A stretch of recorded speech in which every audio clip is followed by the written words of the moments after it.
Hi there. Welcome back to You Can Emerge Positive. I'm Deanne, and I work with women in midlife to help them see that they're not too late and to give them the direction, the confidence, and the clarity for them to move forward and design a life that they want.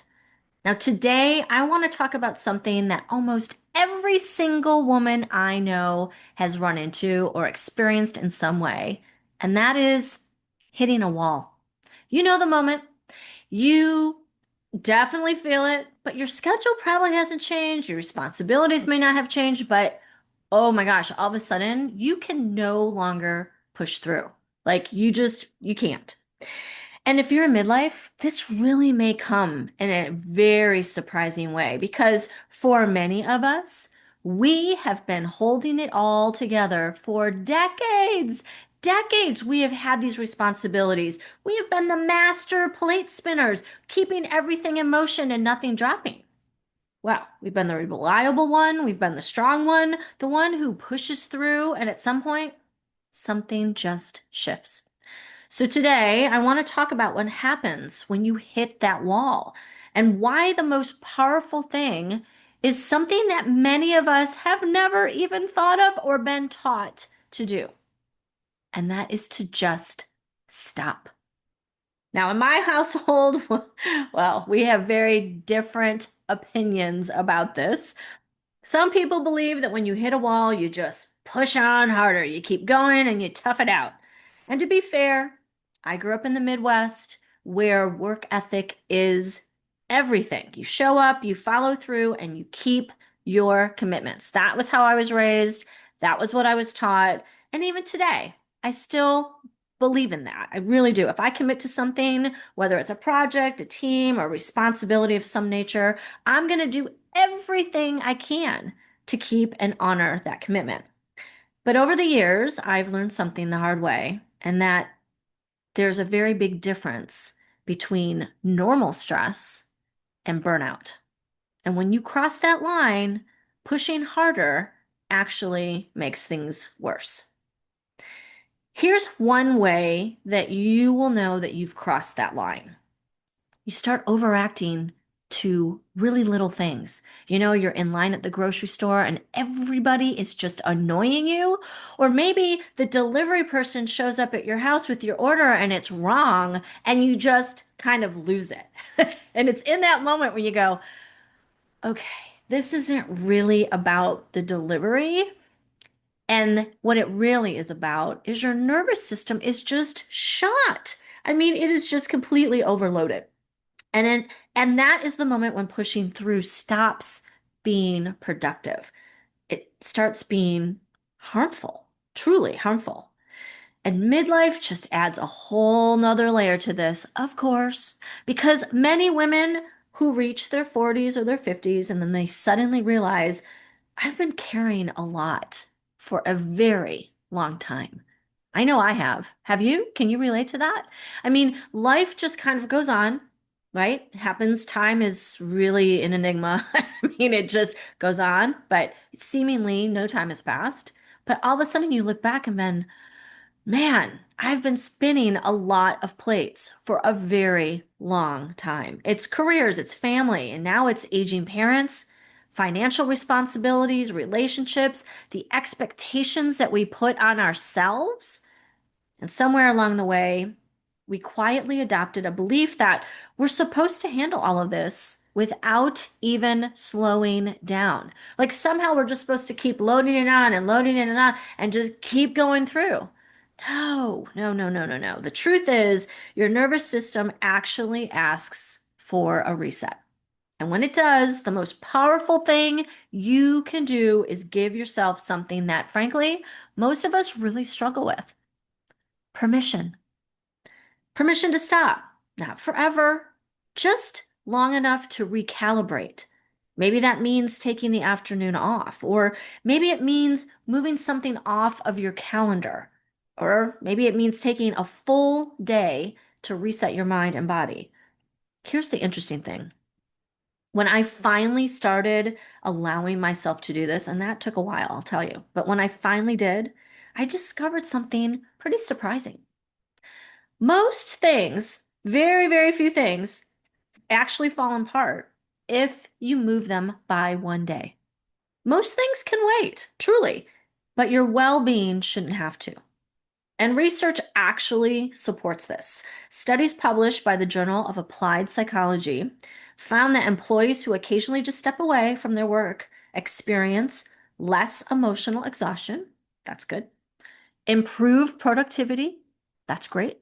And better overall performance. There are also other studies that they show that taking breaks just in general help restore the motivation and the mental clarity. And I know it's a hard thing to do. I struggle with it too. You're in flow, and the last thing I want to do is break flow. I really do. The last thing but the problem is that 5 hours later, I've been sitting in front of a screen working or writing, and that's not good for our overall mental ability and our overall well being, especially if you've hit this wall. If you have hit the wall, it is absolutely not a place you want to be. So, ironically, the most productive thing you can do sometimes is just stop working. Just for a moment, for 10 minutes, go outside and take a walk. Then you're like checking two boxes. You're getting in exercise, you're getting in steps, you're helping your overall body feel better, and you're allowing yourself and your nervous system to relax and calm down. And for a long time, I resisted this. I still do sometimes, I got to tell you. But before I learned all of this, I resisted it because I thought it was weak. I thought it was weak. It felt weak to me to take a break. But eventually, I realized that stopping is actually a form of leadership of your own life. It's a form of leadership of your own life. You're the CEO of your life, right? This is something that you can and should apply when you need. Actually, I would argue every day, truly. When you're doing this, you're listening to your body. You're protecting your mental health. You're choosing sustainability over burnout. And when you do that, something amazing happens. Your energy returns, your perspective resets, and you show up for life again with a completely different presence.